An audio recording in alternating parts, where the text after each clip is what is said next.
യാഥാർത്ഥ്യത്തോട് അടുത്ത് നിൽക്കുന്ന ചിത്രങ്ങളാണ് സമ്പന്നമാണ് മലയാള സിനിമ എന്നും കണ്ണഞ്ചിപ്പിക്കുന്ന കെട്ടുവിധികളുമായി ഇന്ത്യയിൽ നിന്ന് മറ്റു പല ഇൻഡസ്ട്രികൾ പണം പൊടിക്കുമ്പോൾ അതേ ബജറ്റിൽ മലയാളത്തിൽ മൂന്നും നാലും ചിത്രങ്ങൾ നിർമ്മിക്കാൻ സാധിക്കുമെന്നത് പലരും പറയാറുള്ളത്.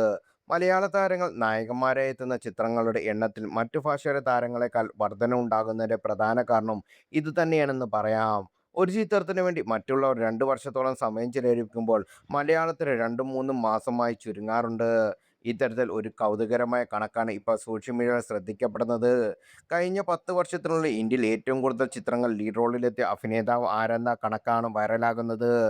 സിനിമാ പേജിലാണ് ഇത്തരത്തിൽ റിപ്പോർട്ട് വന്നിരിക്കുന്നത്. കണക്കുകൾ പ്രകാരം കഴിഞ്ഞ 10 വർഷത്തിനുള്ളിൽ ഇന്ത്യയിൽ ഏറ്റവും കൂടുതൽ ചിത്രങ്ങൾ ലീഡ് റോളിലെത്തിയ മലയാളിയിലെ അഭിമാന താരം മമ്മൂട്ടിയാണ്. 37 ചിത്രങ്ങളാണ് താരം കേന്ദ്ര കഥാപാത്രമായി എത്തിയത്. എന്നാൽ എല്ലാവരെയും അമ്പരപ്പിച്ചുകൊണ്ട് ലിസ്റ്റിൽ 2-ാം സ്ഥാനം എത്തിയിരിക്കുന്നത് ഇന്റർവ്യൂ സ്റ്റാർ എന്ന് വിളിപ്പേരുള്ള ധ്യാൻ ശ്രീനിവാസനാണ്. 36 ചിത്രങ്ങൾ ഈ കാലയളവിൽ ധ്യാനിൻ്റെ തിയേറ്ററിലെത്തിയതെന്നാണ് റിപ്പോർട്ടുകൾ പറഞ്ഞിരിക്കുന്നത്. 2 മാസം കൂടുമ്പോൾ ധ്യാൻ ചിത്രം ഇറങ്ങാറുണ്ടെങ്കിലും ഇതിൽ ഭൂരിഭാഗവും തിയേറ്ററിൽ വൻ പരാജയമായി വാഷ് ഔട്ട് ആകാറ് പതിവ്. ഈ ചിത്രങ്ങളുടെ പ്രൊമോഷന്റെ ഭാഗമായി പങ്കെടുക്കുന്ന അഭിമുഖങ്ങളിലൂടെ ധ്യാനിന് ഇന്റർവ്യൂ സ്റ്റാർ എന്ന വിളിപ്പേര് ലഭിച്ചതും.